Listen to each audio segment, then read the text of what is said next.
Like if there isn't something wrong with you, I'm not interested, Right. you know? If there isn't something wrong with you, we're seriously going to have almost nothing to talk about at dinner. So maybe sit somewhere else. Oh my God, I've said this so many times, but laughter really is carbonated holiness. And you get that little spritz and your heart opens. Yeah. And you start smiling on the street again and you end up really happy. I'm Rachel Martin, and this is Wildcard, the game where cards control the conversation. My guest this week is Anne Lamott. Before this taping, I went looking for my copy of Anne Lamott's best-selling book, Bird by Bird, that I've been carrying around for decades. Inside, I found an inscription from my sister. Of course, it had been a gift. Anne Lamott's insights on life are like little treasures that transform us, and we can't help but share them. Her newest book is a collaboration with her husband, Neal Allen, about a subject they both know well. It's called Good Writing, 36 Ways to Improve Your Sentences. And I am so very happy to welcome Anne Lamott to Wildcard. Hi. Thank you. I'm so happy to be here. Okay, round one is memories. Here we go, Anne Lamott. 1, 2, or 3? 2. 2. What period of your life do you often daydream about? Oh, I love that question. I loved being a 9 and 10-year-old girl because things were still working at that point. It wasn't boy-girl stuff. You didn't know that you were not okay, and that a 10-year-old girl is just such a work of art. You know, you are still playing unicorn. You are still playing. You're still jumping from rock to rock on the beach. You don't worry about, what you look like. That's like 11 and 12. And then the nightmares start, the long national nightmare of prepubescence and adolescence and teenage years. But I had a very best friend who I still walk with. She was my best friend when I was 6, Shelley Adams. And that was 56 years ago, Wow. and we still walk 3 times a week. But we were just bold and wild and unfettered, and This was in the Bay Area. This is in Marin County, yeah. And I daydream about that. I daydream about jumping around on the rocks. It's interesting to me that there was a dividing line, like somewhere around 11, like closely thereafter, self-consciousness set in or 11 something? starts being boy-girl. 11, some of the girls are really maturing. Now at 11, I weighed something like 60 pounds. And I'd also skipped a grade, so I was like even a slower developer, and I was just like emotionally not up there with the 11-year-old girls. They're starting to do boy-girl stuff, and it's starting to occur to me that this is not going to be my realm, and anytime soon. Wait, why? And why was that not your realm? because I looked so different. I had this crazy hair, and I was so tiny, and I wasn't developing, and I was a year behind. I was only 10 when the other girls were 11, and dances were starting, and the girls had all that hormonal energy, and I didn't. I wanted to be back on the rocks, jumping around and collecting crabs and stuff. We had this sort of radical silliness still at 10. And we played, and we were much, much more carefree. And by 11, less so. Yeah. I am so pleased for you that you still maintain that relationship. That is amazing, to have a long, long friendship like that of someone who has been near your side that whole time. Okay, next question. 1, 2, or 3? 2. I think I'm on a roll. When did you first find a group of peers who really understood you? I always had great girlfriends, not just this one, Shelley Adams, but I think I knew by a very early age that girls were going to be my salvation, girls and women. 9th grade, I went to this huge local public high school, and I was just overwhelmed. There were 2,000 kids, and I was always a bit odd and different and eccentric. And I ended up at this hippie high school in San Francisco called Drew for 3 years. And that was really the most incredible education. And I became a really literary person there. And there I met my friend Pammy that I've written so much about that you might remember from Bird by Bird or Operating Instructions. And we became best friends, and her sister and I became best friends, and I had another friend, and we were friends with the teachers because it was this tiny hippie private school. And then I just had like a like Vonnegut called a karass. I had this little group that were the people that I couldn't wait to see again every day. I couldn't wait to get to school to get to see them all again. And I started being defined, at least in my own mind, as a literary person, and going to plays and stuff, and studying the playwrights to see how they did it. You felt an optimism about the future? Well, I'm not sure if I felt an optimism. It usually depended on who the president was, but I felt like that this education was giving me this portal that I could enter, in which I was becoming a real writer. And I knew that becoming a writer meant becoming a really serious reader. Like, that's really one of the big gifts that writing can give you, is it teaches you to be a much better reader. And then also my dad was a writer, so he was steering me to the Paris Review the interviews called Writers at Work. And I just, by 15, 16, 17, I'm reading all the great writers to see how they do it and to see how they live as writers, how they live with neglect or rejection or even success, which can be its own thing you need to master. And it was like I had found my portal, is how I would say it. Yeah. You were building in your imagination what a life could look like as a creative person, as a writer. Yeah. What I wanted to be and how I wanted to live. And I knew that my dad had been a writer, and we'd never had enough money, but he had his life and his days and his freedom and his he had a part-time job eventually because my other brother was also in this private school called Drew, and but I saw the writing life it was like a calling to be a monk, It was like a spiritual calling to spend your life talking to other writers and giving them your work and offering to read their work and mark it up for them, and that it was like that's the best I can say. It was like a calling, and it was calling me. Okay, 3 more cards. 1, 2, or 3? 2. What's a routine from your childhood that you miss? It's funny. I do all the same things that I did as a child. I don't play tennis because the court is so big, but I play pickleball. And I walk almost every day. My dad was a walker. He was an atheist, and he taught us that the outdoors was the spiritual realm. It's like the acronym is Great Outdoors, but or Good Orderly Direction. But so I still walk every day. It's how I get, and I have a religious life, but I get centered. I hit the reset button, and I get awakened every day by getting outside. It's like getting spritzed by a plant mister. Yeah. What about you? Like, what do you still do from childhood? But that doesn't count as my question that I'm flipping you're just on you. Genuinely curious. I'm curious. And no one's ever asked me this one, actually. What routine from my childhood do I miss? I didn't say one that I miss. I just said the ones that have carried over. Which ones do you miss? God, I don't know. I know, it's a different question, isn't it?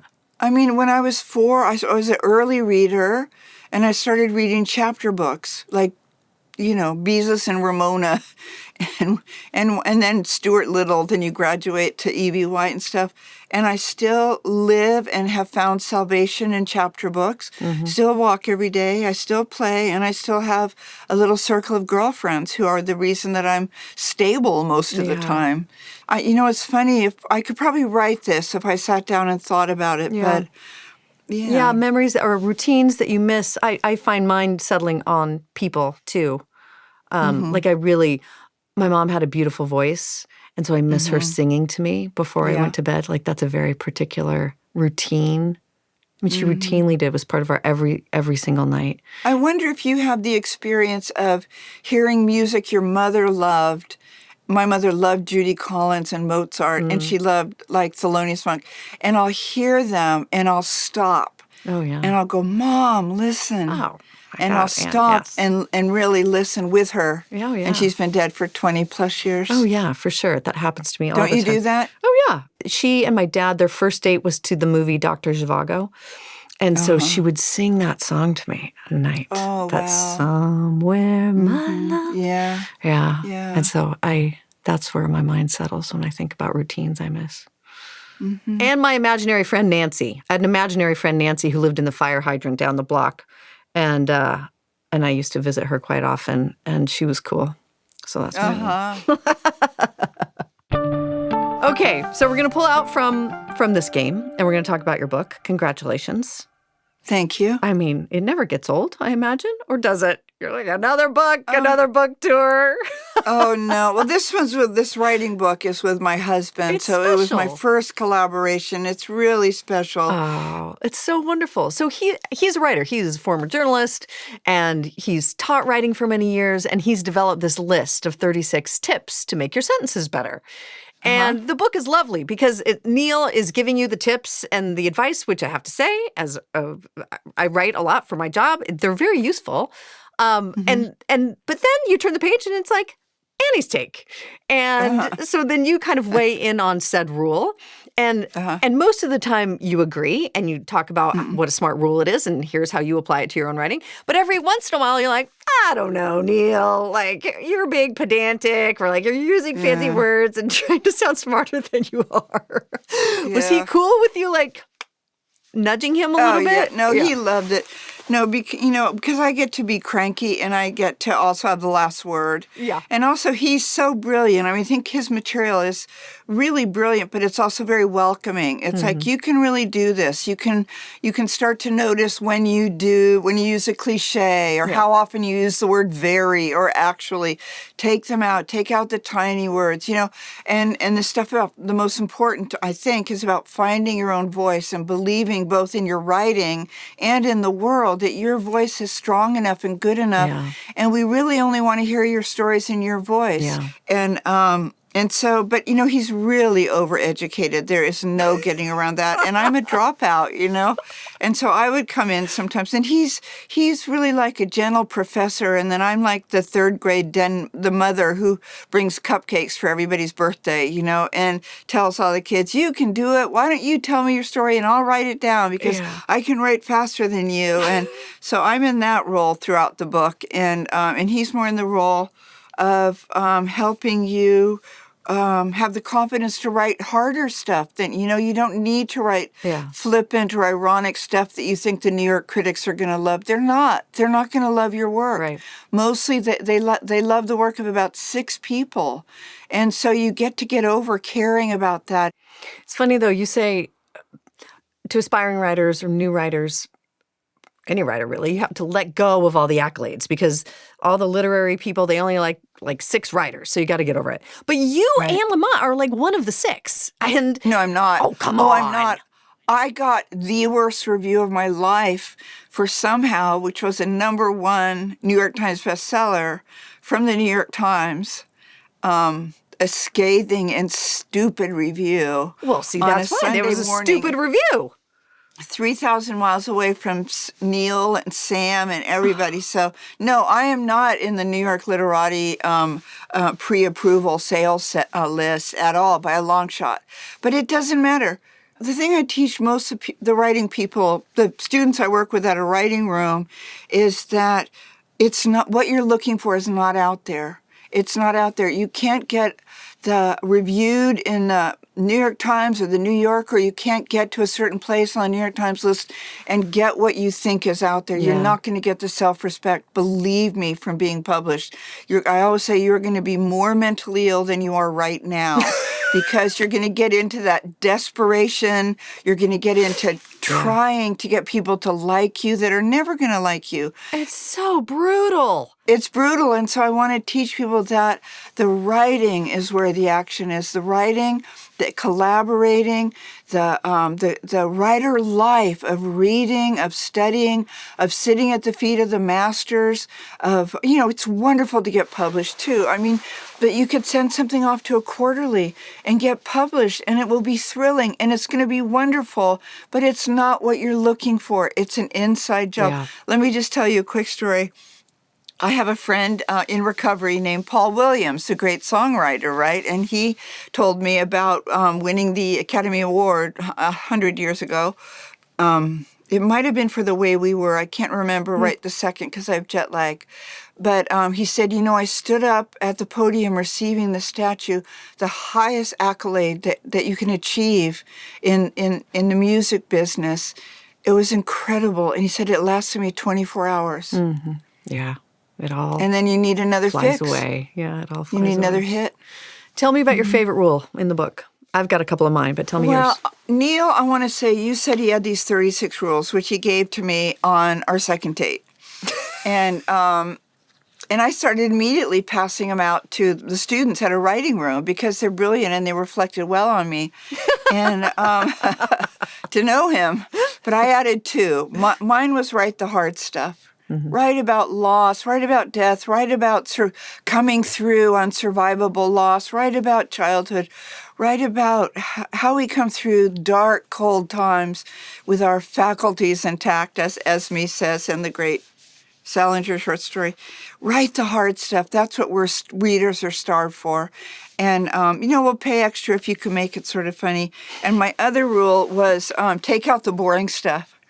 Well, congratulations again. I whipped through Thank that you. thing and have already found myself applying several of the rules. Okay. Round 2, Anne. Insights. 1, 2, or 3? 2. 2. How big of a role does fear have in your life? Oh, God. There's one spiritual school that says you can't have faith and fear at the same time. And I find that just infuriating and so wrong because I'm a Sunday school teacher. I'm a believer and I'm afraid all the time. I mean, I have an angel coin in my pocket now so that I wouldn't be afraid doing this with you. And yet at the same time, fear comes with the territory of deciding to be fully human, of asking yourself, how alive am I willing to be each day? Well, I want to be really alive. I want to be awake. I want to stop hitting the snooze button, but I'm kind of afraid. Well, that's okay. You can do it afraid, And so in recovery, they use the acronyms of false evidence appearing real, which is about making up stories that you think are probably catastrophic. If you grew up around alcoholism or mental illness within the marriage, you prepare yourself for catastrophe because Which then you did, yeah. Yeah, then it's not shocking when it happens. It's like, well, whatever, and to some degree. And but when you're still drinking or using, the false evidence appearing real might mean that you're imagining that, ICE or the drug and alcohol people are out on your lawn at 4 a.m. when the cocaine is run out, and you can see them, and that's the false evidence appearing real. But then you get sober, and the false evidence is that, that you are not an okay person without drinking. Drinking really, I got sober when I was 32. Drinking really helped me feel that I was okay. Yeah. It made me the life of the party. It made me way prettier instantly, like one drink in. And so, but it was that's all just BS. So you probably can't say that, but there are so many acronyms for fear, though. And the one I love most is the frantic effort to appear recovered. And that's where my main fear comes, is this That's a good one. Yeah, right? Yeah. It's the desperation to appear to be just fine. And I don't think you can be paying attention in the modern era and not be really terrified. Mm-hmm. There's a story I love, love, love. We always told my Sunday school kids of a great war horse coming upon a sparrow who's lying in the middle of the street with its legs straight up in the air. And the war horse just laughs, "What are you doing on your back?" And the sparrow says, "I'm trying to help hold back the darkness." And the horse just laughs and laughs and says, "What do you weigh, like 3 ounces?" And there's a pause, and the sparrow says, "One does what one can." And so with anything that comes up, we can't do great things. We don't have magic wands, but we can do what we can. We show up. We don't run screaming for our cute little lives just because the climate situation is literally catastrophic. We donate to people who are doing the work of climate justice. We donate. We have garage sales to raise money to send to Greenpeace or to the other activist organizations who are doing the work. I'm a dropout. I can't contribute my best thinking, but I am a great fundraiser. I have this weird gift of getting people to give me money. I'm not making this up.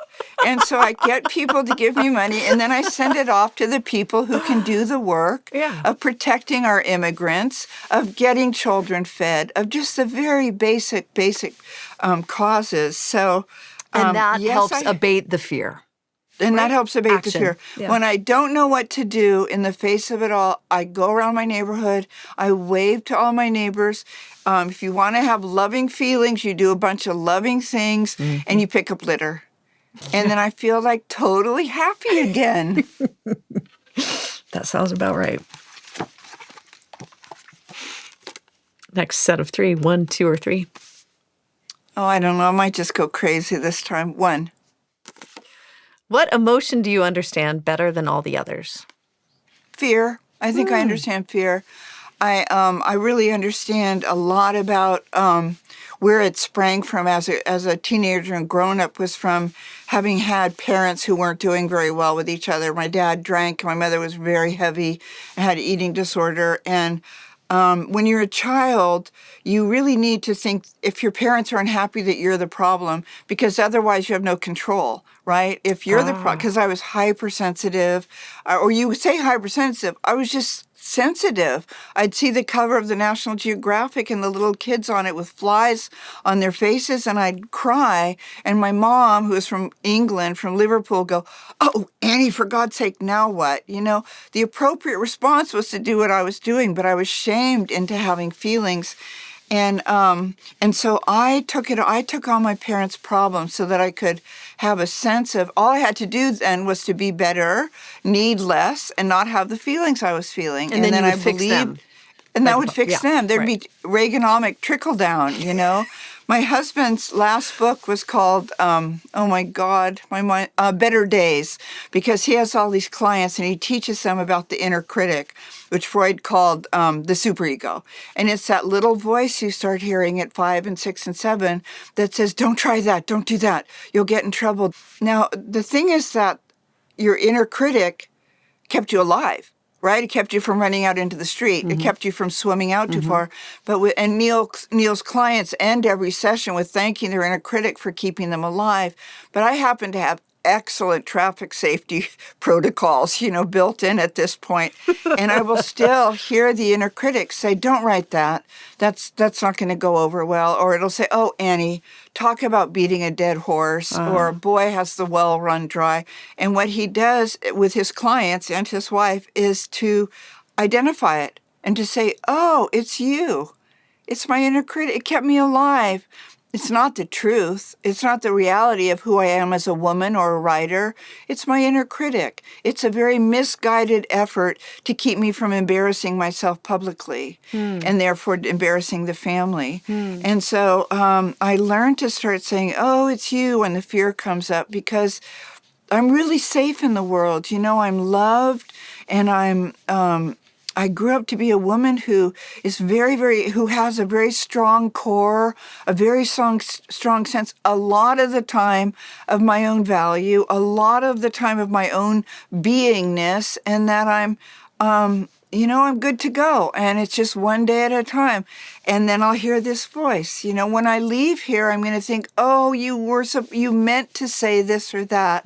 And why did you say that other thing? And then I'll say, oh, it's you. It's my inner critic. It's not our reality. Like, you and I could talk for several hours, right? And it would just be really natural. And I would turn the cards on you and stuff like that. And I realistically mean we could talk for a couple hours and it would be fine. But when I leave here, the inner critic is going to want to talk about how it went. But it's a beautiful thing to be able to say, I see you. And I recognize that you're here and your purpose in my life. And now I will just send you on your way. Right. Last one in this round. 1, 2, or 3? 3. What's something you thought about yourself that you had to unlearn? I had to unlearn. I mean, my parents taught me great values. They were civil rights activists. We were marching against Vietnam early on and marching for, just all the great good causes. and they taught me to read. I was reading very early. They gave me the value of literature and libraries, the greatest American institution besides the Constitution. And but I had to learn everything, almost everything they taught me, because it was the 50s, and they taught me that girls look a certain way. Well, I was never going to look like the other girls. I had this really crazy wiry hair, and it grew up and sideways. It didn't grow down, and I got bullied, and the bullying gave me my sense of humor because I discovered that if a boy with other boys had a drive-by insult on a bike and I thought of something to throw at him, the other boys would laugh at him and I would be a little bit better. And but so what I had to unlearn was that what other people thought of me was who I was or had anything to do with who I was. And I had to learn just from the bottom up that I was not what men thought of me, or East Coast literary men, or I was not what the really cool teenage boys or girls thought of me, that I was this precious, hilarious, wise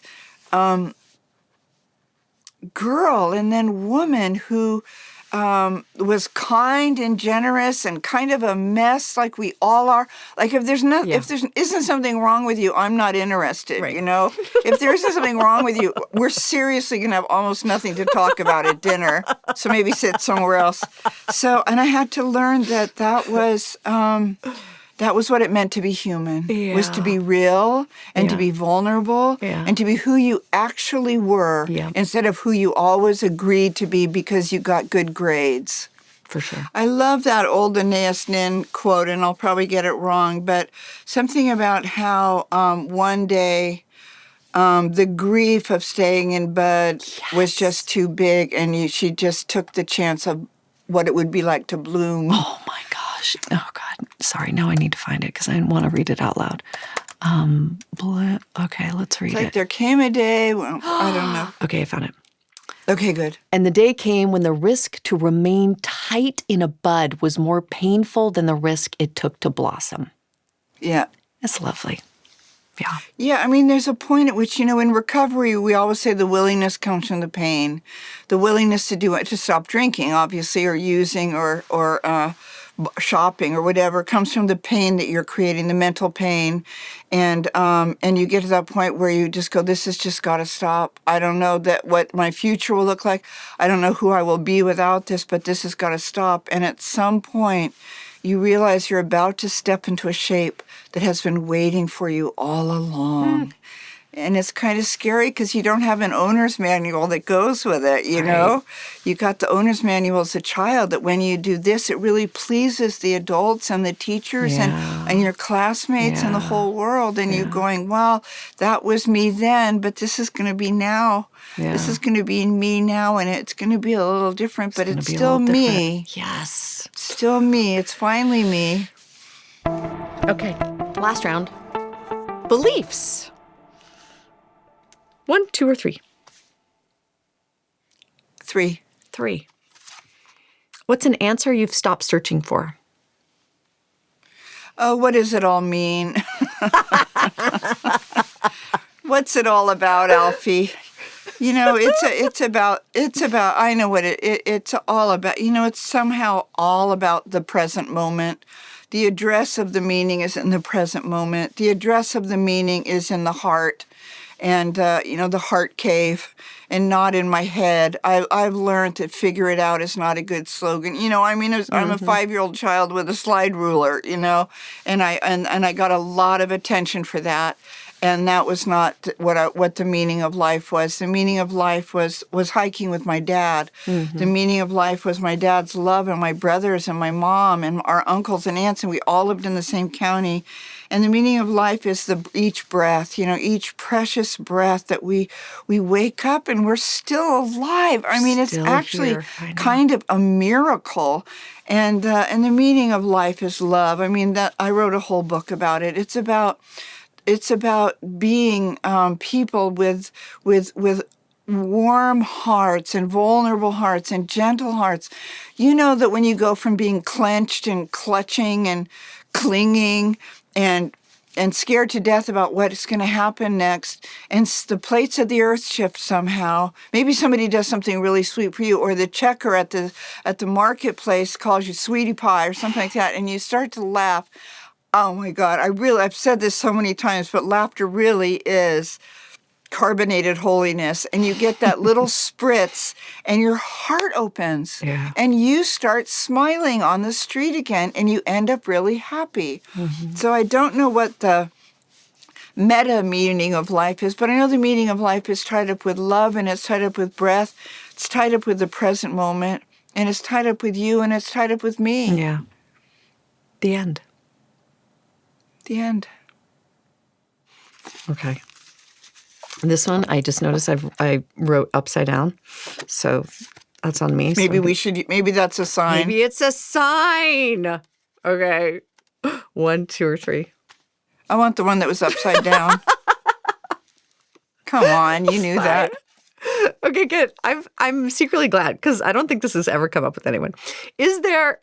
Okay, no, that's silly. I'm just gonna read it upside down. Is there a religious practice or ritual that you're envious of? You know, I used to be so envious of Rose. I'm a nice Protestant girl, but I used to be so jealous because Rose Kennedy went to Mass every single morning of her life. And no matter what had gone on, no matter whatever tragedy she and her family were facing, she went to Mass and she grieved and wept with people and she rejoiced with people. She resurrected with people and she loved people. She brought all of her best self and her best love to other people that were suffering. And so she made her individual suffering and their individual suffering so much bigger, you know, just hooking onto this huge, big, and oceanic energy of love and creation that surrounds us and indwells us and is beneath our feet. And I was always really jealous of that. You know, I mean, when anybody has a really devout spiritual program, there's one mountain of awakening and of becoming a person of love. And there are many, many paths. And when I know somebody who's really on a path, my Buddhist friends who wake up and do 30 minutes of meditation before coffee. You like the discipline. I love that. Yeah. I get up and I have coffee and eventually I do 15 minutes of meditation. That's pretty good. So, yeah, I mean, all spiritual. So many anything that isn't fundamentalism appeals to me. Fundamentalism is the reason that we are in this situation we are, both in this country and in the world right now. But don't you just love people that have a practice? Yeah, I do. And they don't try to foist it on you. They don't try to get you. I do too. Last one. 1, 2, or 3. 2. Have you made peace with mortality? Oh, yeah. You're on good terms. Oh, yeah. I mean, that's so much of what I write about is, like when Neal and I met 10 years ago, he said, "Oh, you're a death doula," because I always have someone in my life who's dying. And it's like, I don't go looking for him, but somebody will know that I've gotten so comfortable with death because my dad was dying and I took care of him for so long.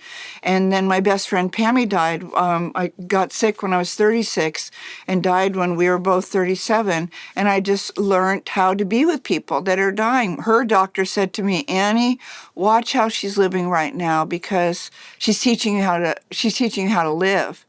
And watch her while she's dying because she's teaching you how to live." And I told this story before, but we went shopping 2 weeks before she died. She had this wig on and she was in a wheelchair. And I had this boyfriend at the time who liked girls in tight dresses. And I basically dressed like John Goodman. But so I was buying a dress to go out and go to a concert that night. I wanted him to like me more. And I came out of the dressing room in a tight dress and Pammy was in her wheelchair. And I said, "Does this make my thighs look big?" And she looked at me, she said, "Annie, you don't have that kind of time."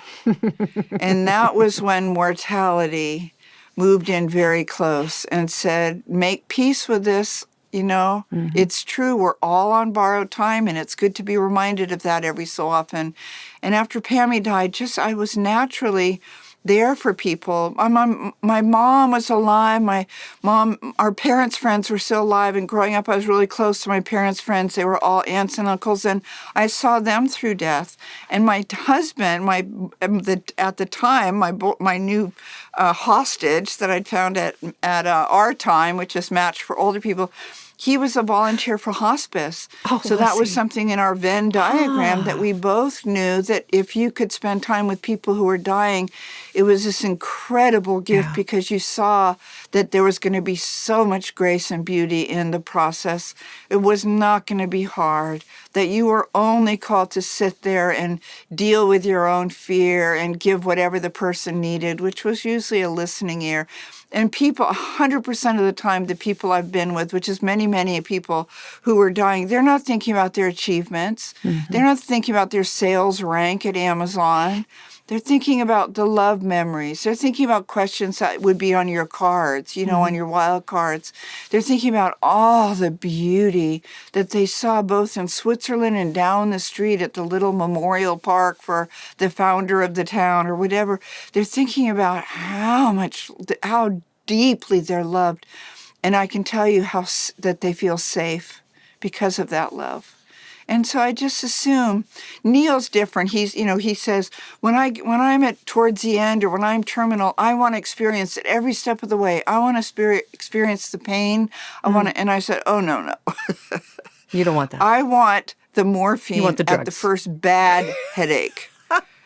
And I do. I'm not even kidding. But I also know that if I got a bad diagnosis, I know that it will be scary. It'll be 2 minutes in one. I don't want it. I really love my life.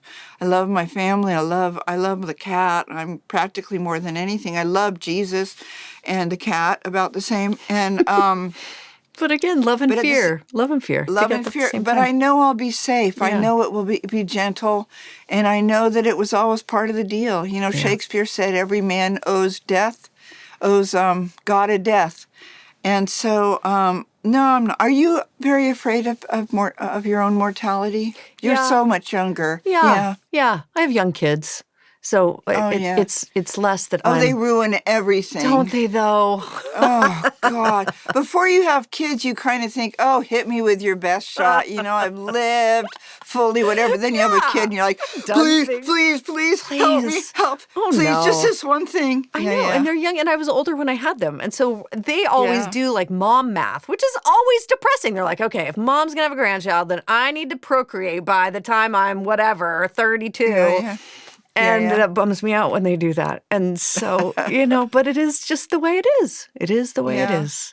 Yeah. So, I get preemptively sad thinking about them being sad.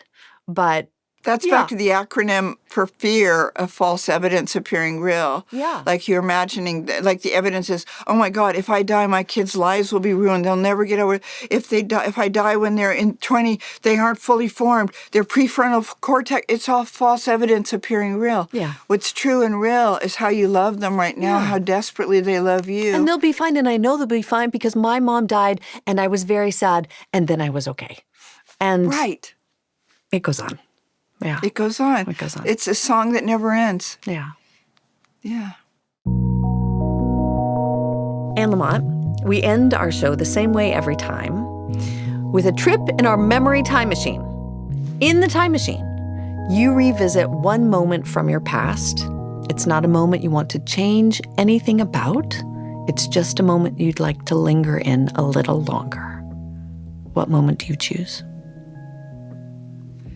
Well, the moment I delivered my child, Sam, almost 37 years ago, with a very difficult delivery and the umbilical cord wrapped around his head and much too old to be having a baby, and I saw his face, it was like seeing my outside heart.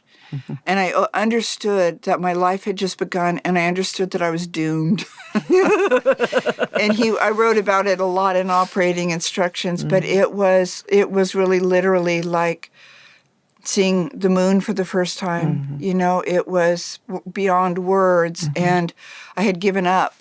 on it, as maybe you did too. I was getting up there. I didn't have a partner. I didn't have any money in the world. And I got to have this baby.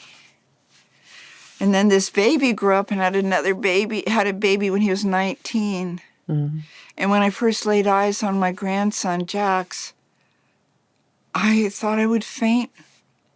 I thought I would faint. Yep. Anne Lamott. Her latest book is a collaboration with her husband, the writer Neal Allen. It is called Good Writing. I can't tell you what a pleasure this was. Thank you so much for doing it. Same for me. Thank you so much. If you like this episode, and I hope you did, you can drop us a comment and let us know. We love hearing from you, truly. You can also like the video and subscribe to the channel to get more from Wildcard.